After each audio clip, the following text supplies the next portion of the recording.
जिसमें इनकी उम्मीदों के जो पंख लगे थे वो 11 बजे ही ध्वंस हो गए थे। वो जो संख्या थी वो 60,000 से ऊपर नहीं गई और कुछ कुर्सियां तो पीछे खाली तक रही। द लाइव टीवी, सच सबसे आगे।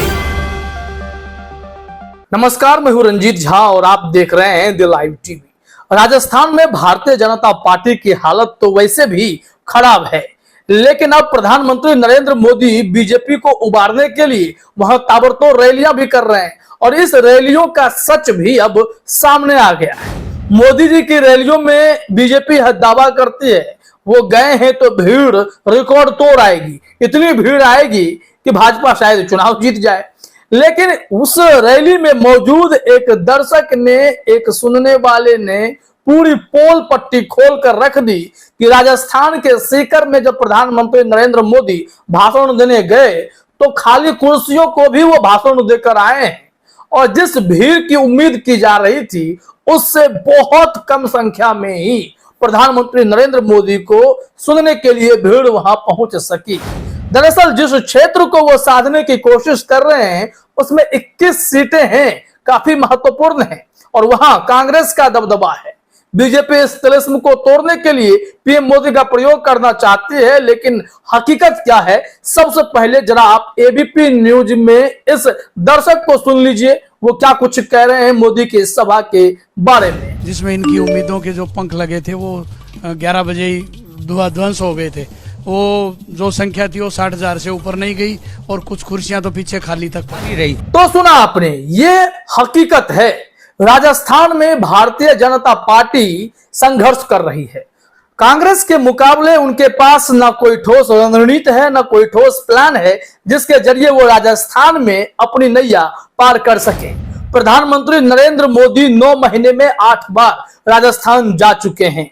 कई योजनाओं का शिलान्यास तो कई योजनाओं का वो उद्घाटन करने पहुंच जाते हैं, कई सौगात देने पहुंच जाते हैं। बावजूद इसके जो इस वक्त भी सर्वे आ रहे हैं और जो राजस्थान की जनता का मूड है उससे साफ स्पष्ट होता है कि बीजेपी की दाल अभी तक नहीं गल पाई है।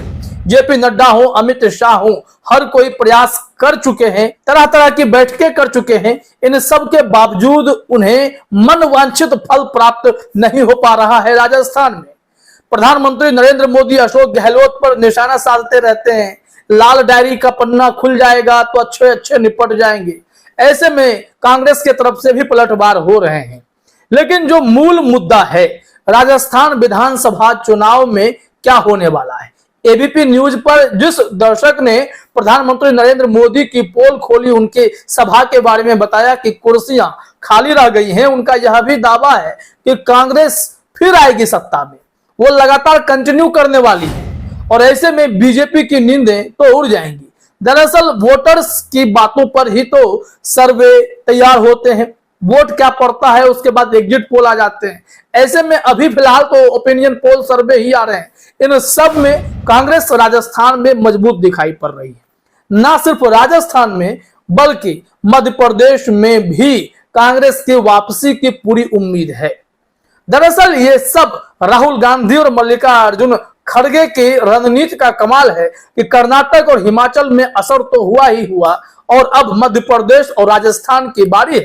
तेलंगाना में भी अच्छे परफॉर्मेंस की उम्मीद कांग्रेस की बताई जा रही है। तो देखिए, मध्य प्रदेश की सियासत तो खैर वो हम चर्चा अलग करेंगे, लेकिन राजस्थान का मुद्दा इस वक्त काफी चर्चा में है क्योंकि पीएम मोदी वहां जा रहे हैं। वह एरिया जो है उसमें 21 सीटों में से 17 से 18 सीटों पर कांग्रेस का इस वक्त दबदबा है और वहां अगर बीजेपी सेंधमारी नहीं कर पाएगी तो सत्ता तो समझिए उनके हाथ से निकल गई है।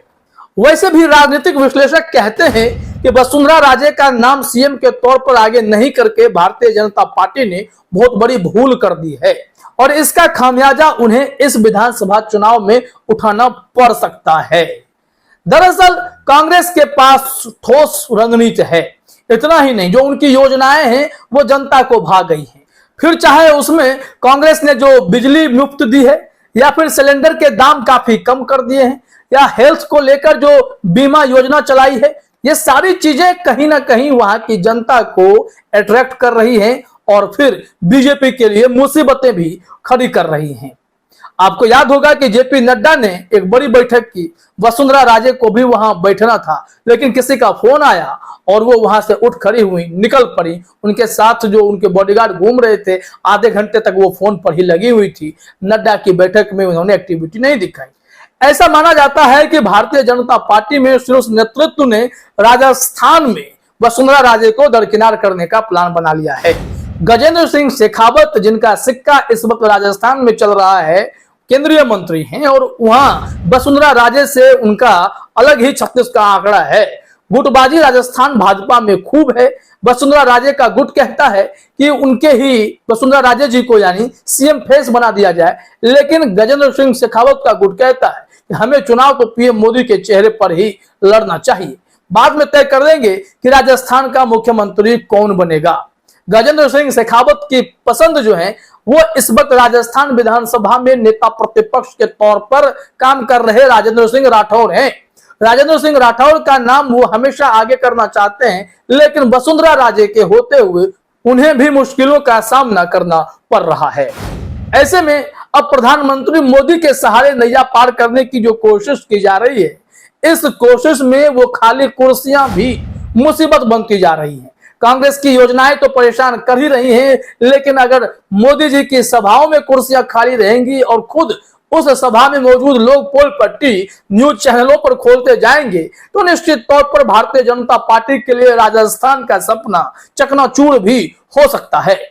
इस मामले में हिंदुस्तान ने भी एक विश्लेषण छापा था। हेडलाइन है, सीकर में पीएम मोदी के आने से बीजेपी को कितना फायदा, ओबीसी वोटर्स पर टारगेट, 3 जिलों की 21 सीटों पर है नजर। अब क्या इसमें बीजेपी को फायदा मिलने जा रहा है? प्रधानमंत्री मोदी की ताकतों का भरपूर उपयोग करने के बावजूद भी जनता जो मैसेज दे रही है, उससे तो यह लगता है कि मोदी जी के चेहरे को नकारा जा चुका है।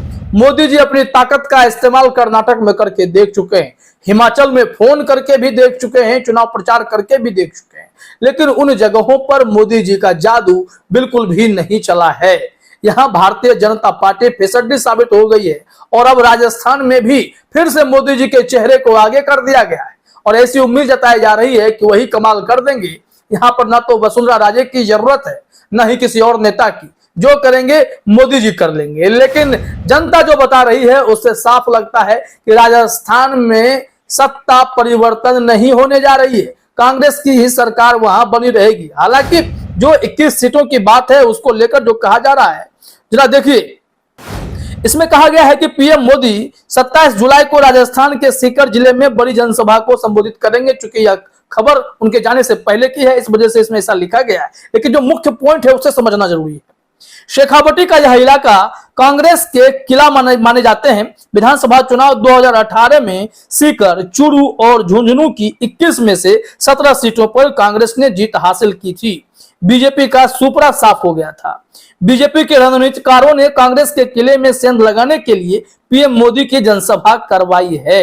राजनीतिक विश्लेषकों का तर्क है कि जाट वोटर्स को साधने के लिए पीएम मोदी सीकर आए हैं। पीएम 27 जुलाई को वर्चुअल माध्यम से वहां पर कई चीजों का शिलान्यास, मेडिकल कॉलेज, ये सारी चीजें करेंगे, लेकिन इन सब का असर कुछ खास वहां पड़ता हुआ दिखाई नहीं पड़ रहा है। क्योंकि भारतीय जनता पार्टी के भीतर ही जो अंदरूनी कला है उससे निपटना भी तो आसान नहीं है। जरा देखिए यहाँ पर क्या बताया गया है। रणनीतिकार जो बीजेपी के वो खुद इसको लेकर चिंतित हैं। इसमें कहा जा रहा है, राजनीतिक विश्लेषकों का तर्क है कि बीजेपी कांग्रेस के किले में सेंध लगाने के लिए ही बार बार पीएम मोदी की सभाएं राजस्थान में करवा रही है।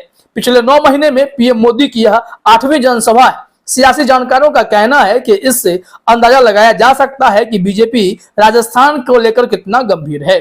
सियासी जानकारों का कहना है कि राजस्थान बीजेपी के नेता गहलोत सरकार के खिलाफ सत्ता विरोधी माहौल बनाने में विफल रहे हैं। कांग्रेस के विधायकों के प्रति नाराजगी है। बीजेपी चाहती है कि बार बार पीएम मोदी के दौरे कराकर माहौल अपने पक्ष में बनाया जाए, लेकिन यह भारतीय जनता पार्टी के लिए बड़ी चुनौती बन गई है। उनके हिस्से राजस्थान में जीत आएगी या नहीं आएगी, इस पर तो संकट के बादल मंडरा रहे हैं। वहीं कांग्रेस अपनी योजनाओं से और अपनी रणनीति से बीजेपी को मौका ही नहीं दे रही है कि राजस्थान में वो फिर से अपना पैर जमा लें। फिलहाल इस वीडियो में इतना ही। आप सभी का हमसे जुड़ने के लिए बहुत बहुत धन्यवाद। द लाइव टीवी, सच सबसे आगे।